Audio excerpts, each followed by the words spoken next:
Welcome to the deep dive. Today, we're taking a closer look at some serious claims involving Fred Matiangi, Kenya's former Interior Cabinet Secretary.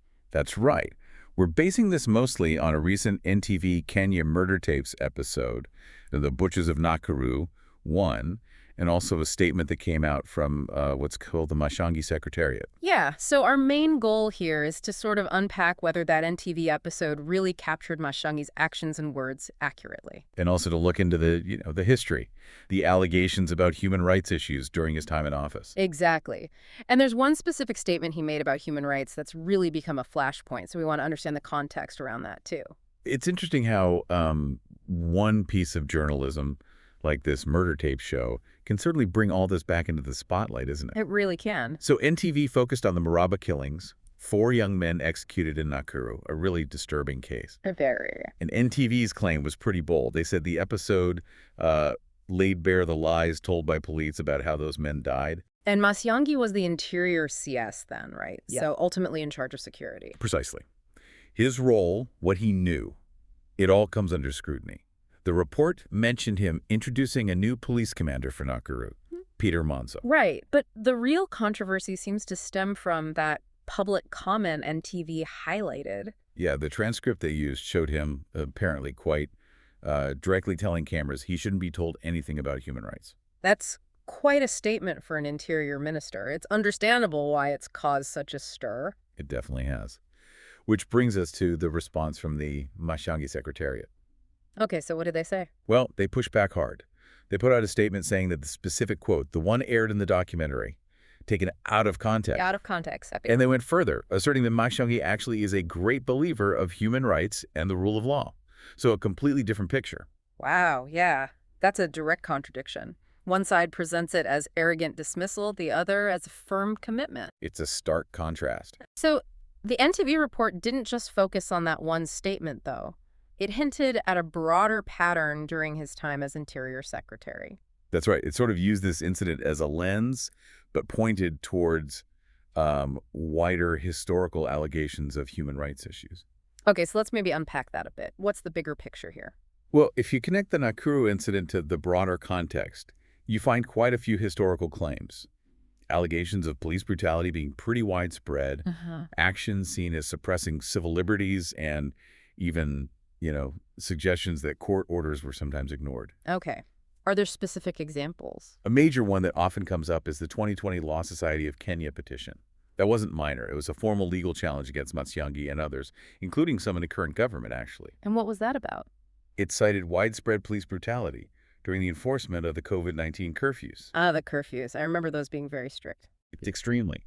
And the petition included some really disturbing accounts, like police allegedly going into homes, assaulting people just for being awake past curfew. Just for being awake. That sounds excessive. And tragically, it also mentioned the killing of a 13-year-old minor by police during that curfew enforcement period. So, these weren't just vague complaints. No, those are very specific, very serious incidents. What could have been behind that alleged spike in brutality? Was it the pressure of the curfews, lack of training, maybe accountability issues? It's likely a mix of factors. I mean, the pressure was immense, no doubt. But that doesn't excuse excessive force, obviously. The NTV report also brought up Senator Samson Gerard Gay. From Nandi? Yes. He spoke about bodies being found in places like River Yala, Salvo, Garissa, very grim discoveries. And he linked these alleged disappearances happening under suspicious circumstances to Matiangi's tenure. That's incredibly serious. Disappearances. Deeply unsettling. And it suggests potentially something more systematic than just isolated incidents of brutality. And were others raising similar alarms? Yes. The report noted that various human rights groups had documented numerous cases, police killings, disappearances during that same period. So you have lawyers, politicians, human rights monitors, all pointing to similar concerns. Which definitely creates, let's say, a tension with the Secretariat's statement about his strong belief in human rights. A significant tension, I'd say. Now, you mentioned ignoring court orders earlier. That seems like a different category of issue related to the rule of law itself. Absolutely critical, yes. And the NTV report touched on this too, specifically the issue of alleged contempt of court. There are a couple of key cases. Okay, like what? The deportation of Miguna back in early 2018 is probably the most well-known. The High Court issued multiple orders for Miguna to be released, to be brought to court. And those orders were allegedly ignored by Matiangi, the Inspector General of Police at the time, Joseph Boyna, and the Immigration Director, Gordon Kialongwa. Ignored High Court orders. What happened then? Well, Justice George Odunga actually found all three guilty of contempt of court. Fined them 200,000 shillings each. So there were legal consequences. There were. But the saga continued. Miguna returned later, in March 2018, and the High Court again ordered he be allowed entry. And this time? Well, Matiangi and others were then accused of facilitating his forced deportation again, this time to Dubai. Again, allegedly, in defiance of clear court orders. Wow. So, allegedly ignoring court orders repeatedly, what does that even signal about respect for the judicial process? It fundamentally challenges the rule of law. The judiciary depends on the executive to enforce its rulings. If that doesn't happen, it really undermines the whole system, the separation of powers. Was that the only case mentioned? There was another one from 2021 involving an activist, Okia Tata. He accused Matiangi, the principal secretary Ziab Hussein, and the prison's commissioner general Wycliffe Ogalo of failing to comply with a court order to hand over tender documents.